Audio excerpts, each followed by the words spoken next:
In the past few days, a media uproar started over the visit of Sheikh Hamza bin Nasser of Qatar to the pyramids of Meroe in Sudan.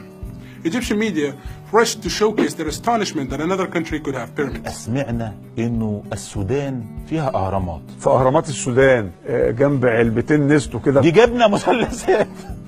ومش أي حد يبقى عنده أهرامات، ده الأهرامات دي 7000 سنة. It's not much of their fault though, because this is the result of a massive misinformation campaign that has been going for decades to associate anything that has to do with pyramids or the pharaohs with modern-day Egypt.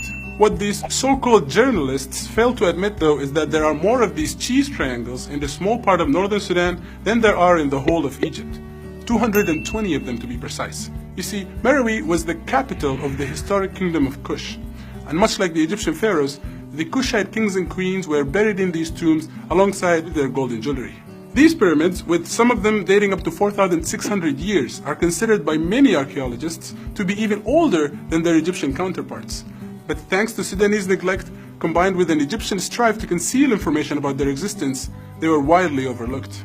Although it is frustrating for Egyptian media to try to demolish and obliterate all Sudanese history and culture, it's not unprecedented. Over and over again, Egyptian journalists have been falsely claiming that Sudan was occupied by Egypt. Some went even as far as to eradicate all Sudanese history by claiming that Sudan is an extension of the Egyptian state. الأراضي السودانية بالكامل كانت تبع مصر.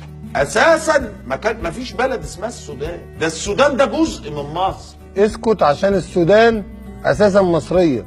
احنا اديناها لكم كده. Again, this couldn't be further from the truth. What they're actually referring to here is the time when both Sudan and Egypt were colonized by the British and administered from Cairo from 1899 to 1956 in what was known as the Anglo-Egyptian Sudan. But historically, it was actually the Nubians of Sudan that conquered Egypt and ruled as the pharaohs of the 25th dynasty for a whole century.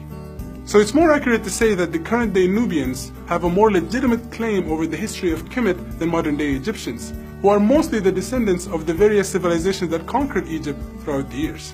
One more misconception to put to bed here is the notion that the Nile is somehow an Egyptian property.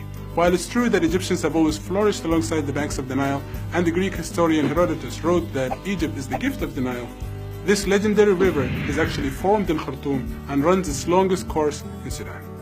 Sudan is a rich country, both geographically and historically, and any attempt to deny that will only portray your ignorance, Mr. Journalist.